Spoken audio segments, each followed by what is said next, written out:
Welcome to the ancient Roman city of Volubilis, home of Idris I. This is Morocco's largest archaeological site, and at just 70 dirhams each, it's well worth a visit. And they're very trusting. When you come in, they just tell you to go on in and pay on your way out. You wouldn't get that in the UK, would you? Why is this the good, you ask? Well, as well as being the best archaeological site we've ever visited, it's also, in our opinion, Morocco's most underrated attraction. We made the choice to come early for two reasons. One, it's nice and cool, so we can leave Nala in the van. And two, all the reviews said it gets busy when the coaches turn up about 10 o'clock. So it's only about 9 o'clock now, and other than us, I've only seen two other people. So far, choice well made.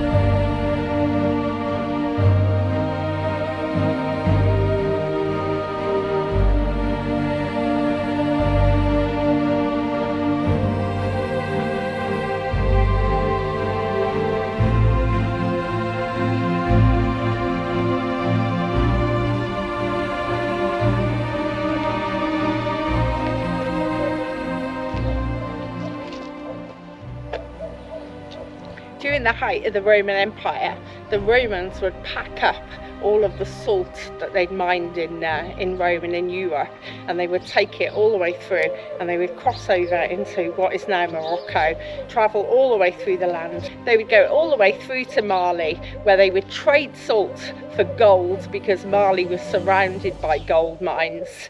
The road that they took, the route that they took, is now known as the Salt Road, and gives us a word that we're all familiar with today, which is salary, which literally translates as payment in salt. This is the best surviving Roman civilization on the way between Rome and the end of the Salt Road in Mali.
We certainly wouldn't get this in the National Trust.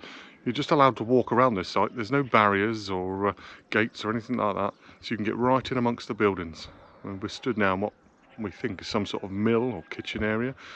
Look, you've got a big circular pit here, and then right next to it, huge what looks to be some sort of millstone. Just to have the freedom to walk around and get in amongst these buildings is just phenomenal. I think some of them have been here for over 1800 years. Mind blowing.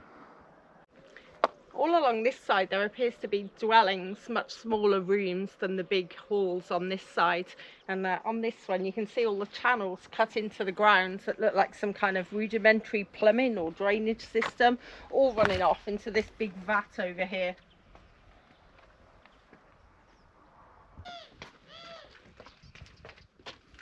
Oh, wow.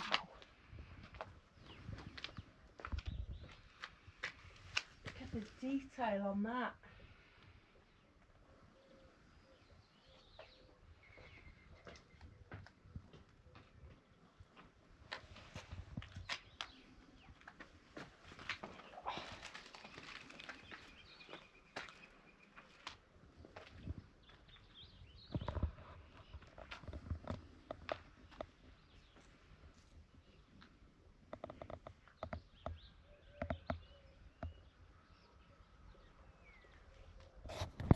Typical Moroccan health and safety. There's a big well in the middle of the site, and look how they've got it covered.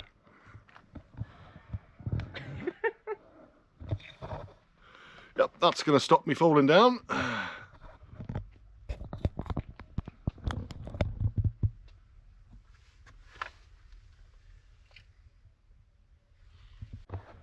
But from the well comes all these channels where water clearly run, and another bathing system, and all these channels here that pour into here, and the baths are still tiled with the mosaic tiles too around the edges.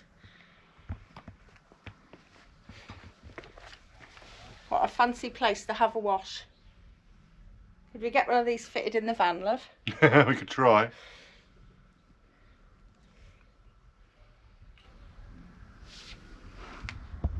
The detail's amazing.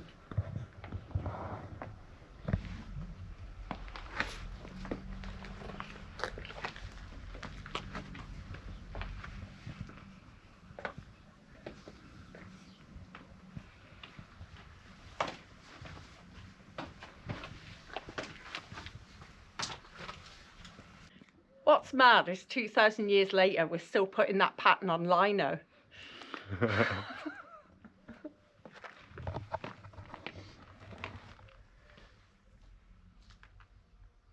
And we thought the last mosaics were good, but I think we've just found the main event, and it is amazing.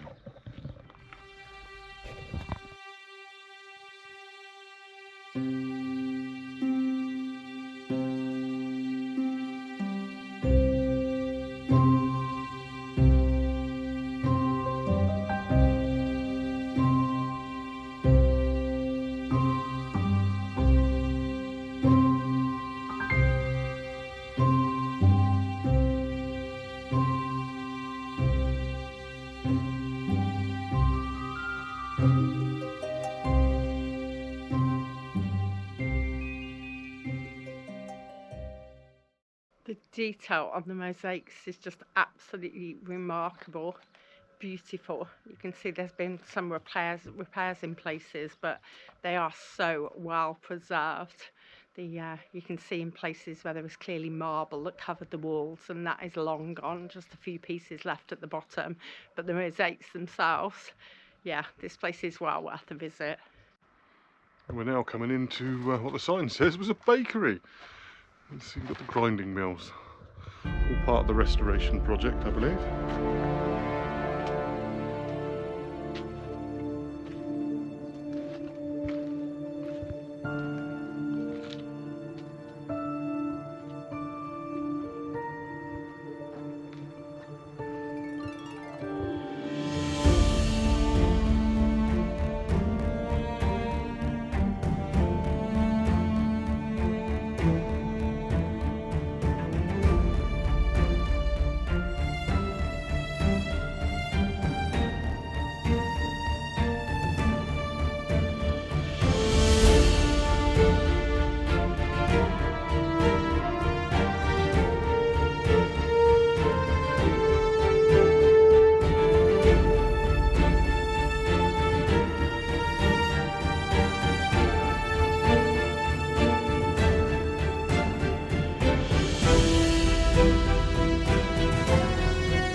abundant with wildflowers and bees. It's beautiful here. It's everything from wild mustard, parsley, lavender, marigolds, poppies, and just bees buzzing around everything. Such a pretty place.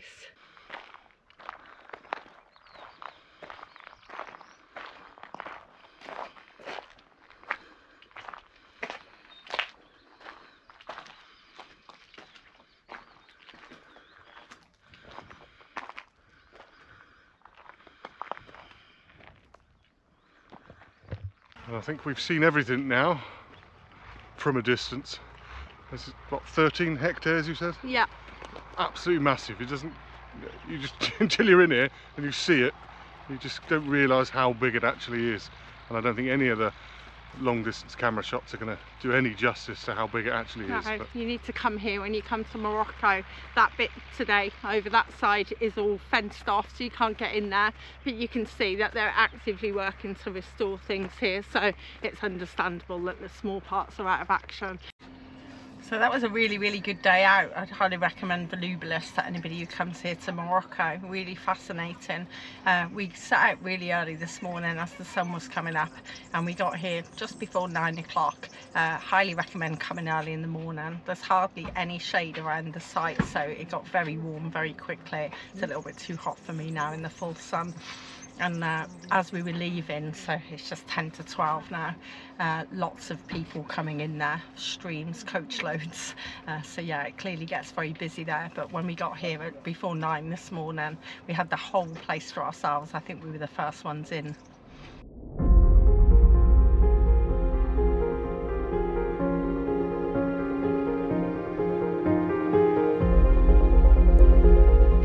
We've just arrived at the parking for Ait Benhaddou. It's Guardian parking here, so there'll be a payment at the end. And we're just outside the Hotel Ksar here, so we're told that Ait Benhaddou is that way. So we'll go and have a little look around now and see what's going on here.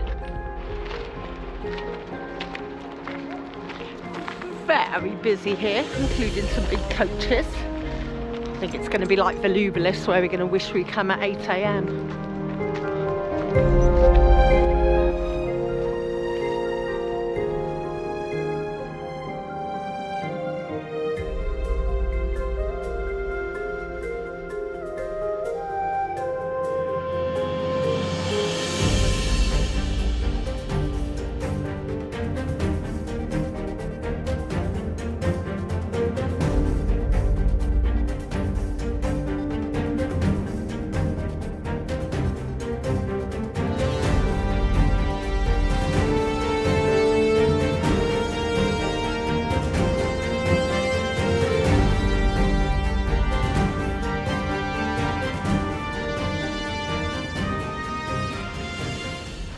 So this is Ait Benhaddou, which is one of the most famous tourist destinations in Morocco, and a filming destination for many things, including Gladiator, The Mummy, and more recently Game of Thrones.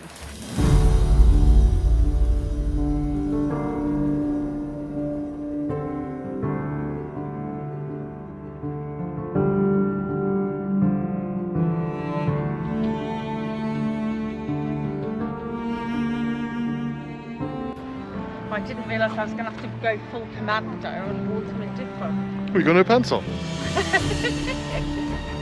I meant us in like doing adventurous stuff, not wearing knickers. Oh, well, I know it's hot out here, but coming out without any pants on. Ooh.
Why do we call this the Bad? Well, for us, it was just too touristy. But then that's exactly what it is, a tourist attraction. The reality being that despite it being exactly what it should be, we were left a little underwhelmed. Every available inch, as you can see, is shops and stalls. Having travelled through the middle of Morocco, we had already seen many Ksars, some of which were still in use. Don't get us wrong, we're glad we visited, and if you're a film buff, you'll probably enjoy it more than we did.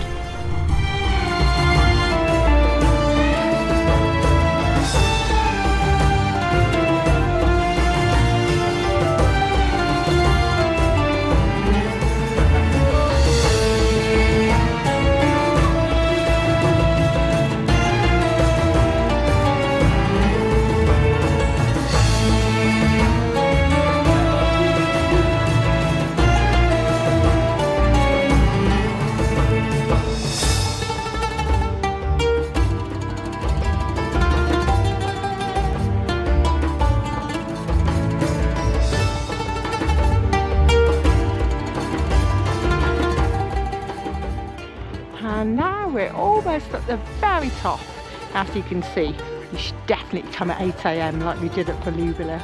There are so many people here. Bit busy, love. Yeah, just a bit.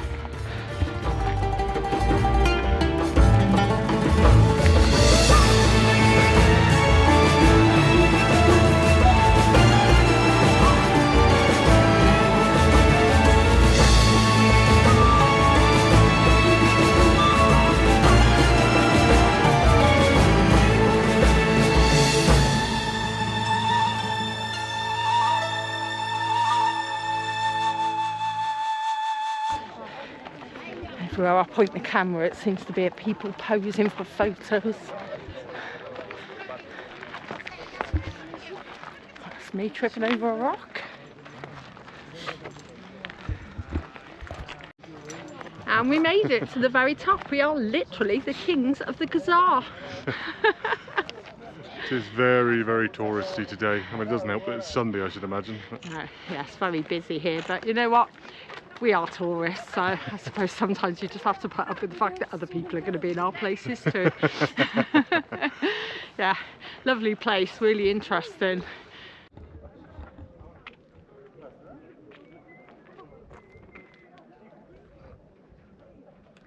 I should imagine if you're a Game of Thrones fan, this place is amazing. If you're not, it's a bit underwhelming.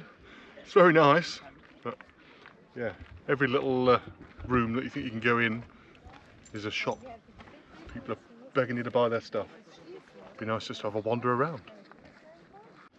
I think a lot of people do the coast and then come in here and it's all very new and interesting, but I think because we did the route kind of backwards, we've seen a lot of traditional Ksars and things on the way, so yeah, and those ones are actually lived in, whereas this obviously it is just a filming and tourist attraction.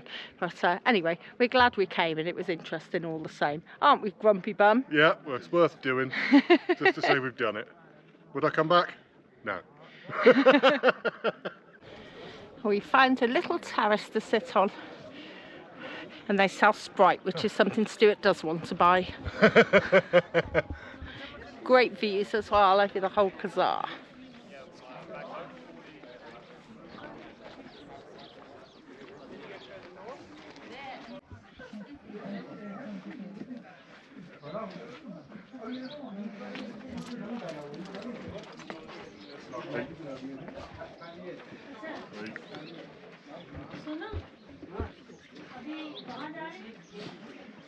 We are going to the bridge, right?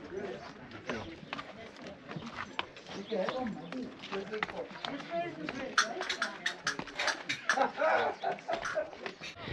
And there it is, Ait Benhaddou.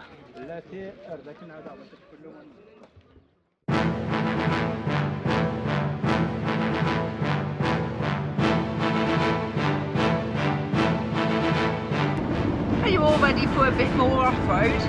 Here we go.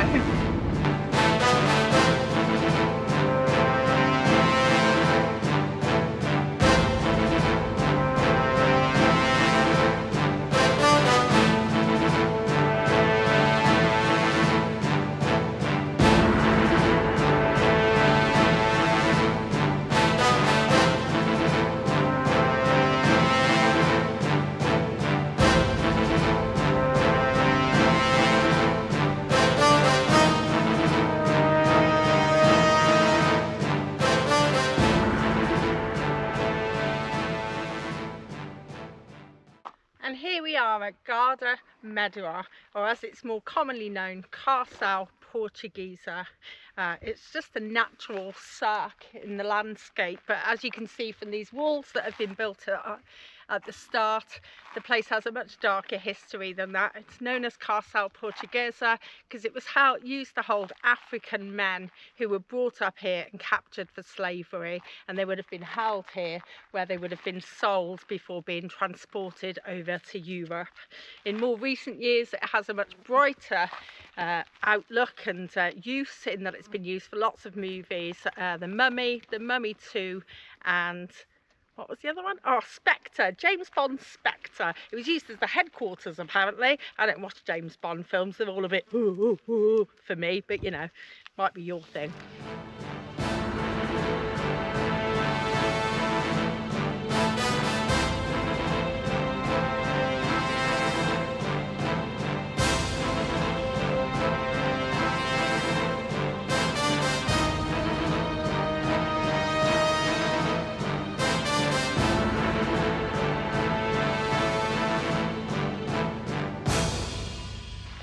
I have seen reports that you can drive from the car park to the top, but today the dog needs a walk, so we're going to do it on foot.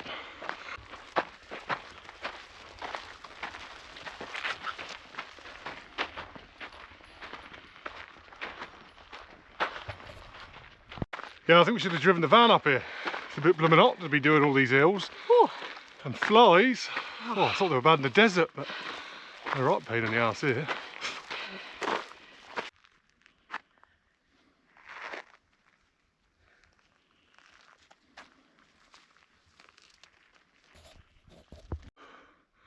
Oh, we've made it to the top, and apparently there's quite a drop. Yeah. Oh yeah. Yeah, I'll be staying away from that. Amazigh symbol. Yeah, it's overhung here, that's just sandstone as well, isn't it? Just down. Oh yeah. Amazigh symbol and the circles. Looks like someone's been doing donuts. Looks like someone's been having fun with a 4x4 down there. Yeah, look at it. You get crop circles out here, you get circles in the dust. All the 4x4 boys and girls.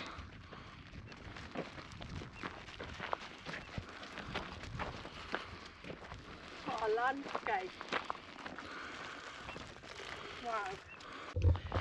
And then all around the place in the eroded crevices are these walls here, just reminding us that our Europeans' past with slavery is really quite recent. Nearly fell over then. Should we follow this round? Yeah.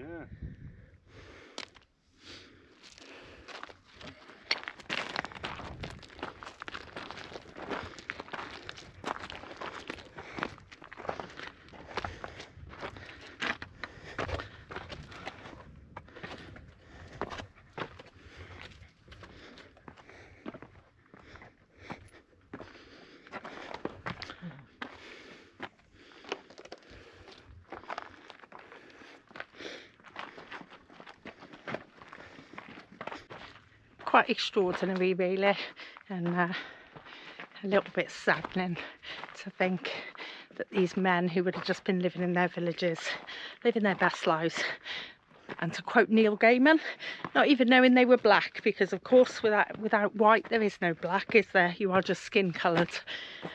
Suddenly finding themselves collected up and dragged off to these places, not knowing what's going on, not knowing what their future holds, whether they were going to live or die, and then living out their lives in Europe as slaves. Yeah, quite the thought.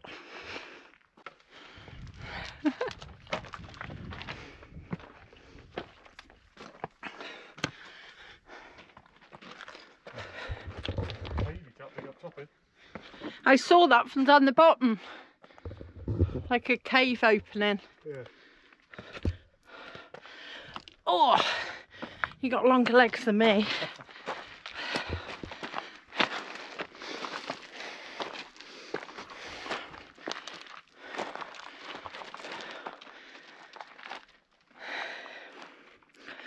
What an incredible landscape.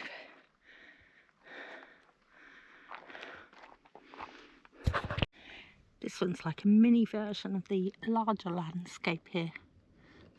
Very cool. Well, someone was brave enough to drive up here, although all their wheels drive, unlike us, although Stu drives it like a 4x4 sometimes.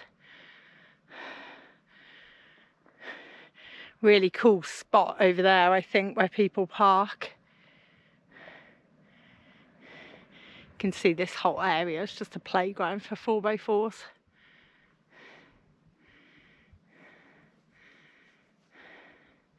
Is he going all the way up there, do you think? Let's see. Yeah. Up he goes. Oh, he's thinking about it. Oh, is he going up? Yeah, he's doing it. Nice. That's the spot, innit? The trouble is then you want to run all the way back down to get the picture. How cool is that? Oh, makes me want a 4x4, it does. Oh, and look at this cool fossil that Stuart's just found. What is that? Part of a trilobite, do we think? Could be. But again, all these rocks, look, they're all fossilised and they kind of look like a map of the actual landscape here. Very cool. Ah. Yeah, so the point there. That's so cool. Rose comes I around think that's here. like a massive dragonfly or something. Who knows? Somebody's chipped a bit away though. Yeah. Ah, look, ammonite fossil. How cool is this?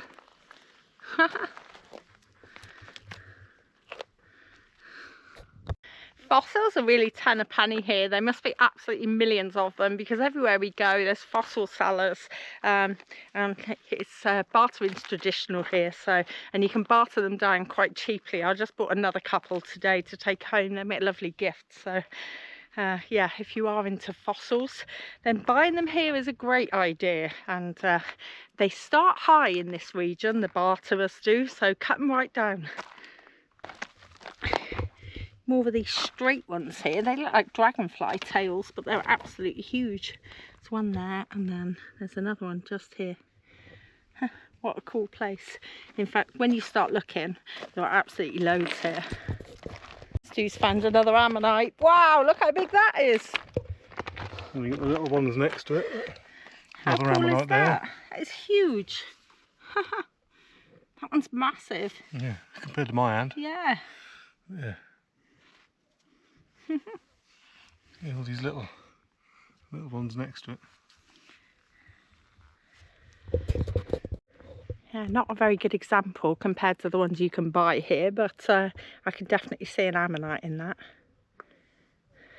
Huh. You want me to throw it for you, do you, Newly? Newly wants the rocks.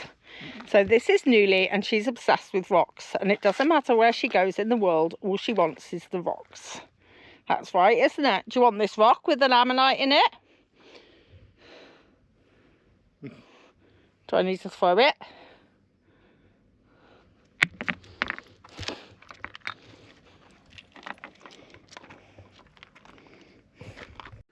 Ammonite? Maybe. And a trilobite. Look at this. Oh wow. That's so cool. Do you need a stone, Newly? If only there were some here. Which one do you want? Gonna pick one? Which one? Which one? This one? This one? It's quite big, isn't it? There's a fossil in it. That's what I'm looking for. Nala the fossil hunter. Is this for you? Shall I throw it that way?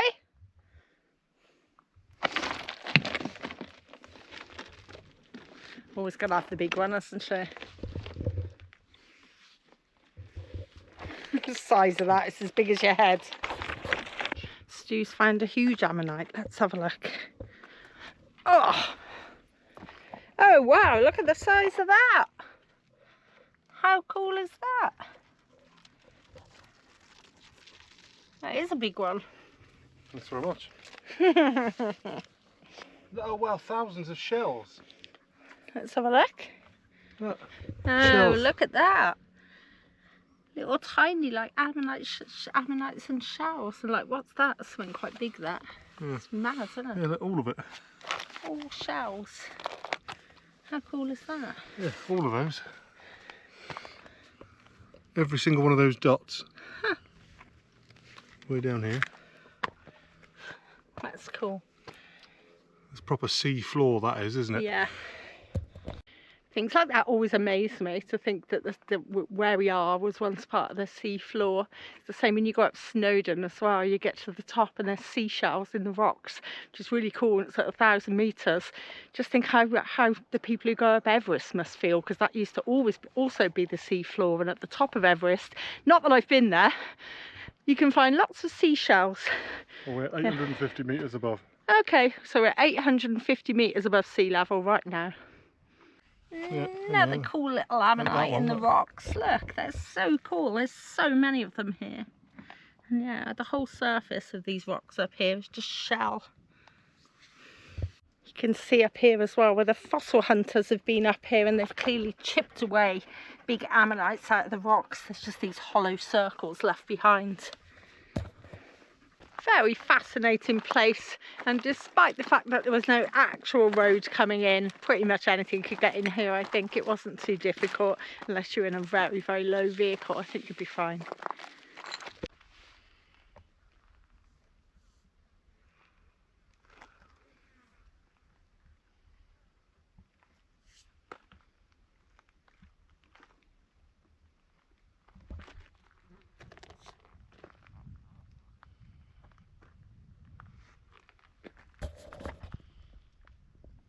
Well, it's gone 4 now, so we're just heading back to the van. We could spend all day here. There are literally hundreds of fossils. I've never seen anything like it.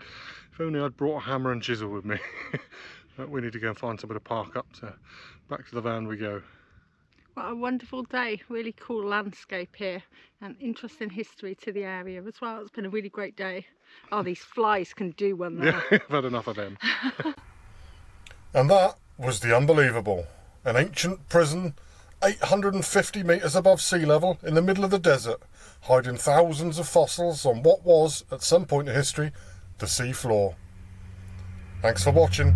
Don't forget to check out our full playlist and give us a like and subscribe.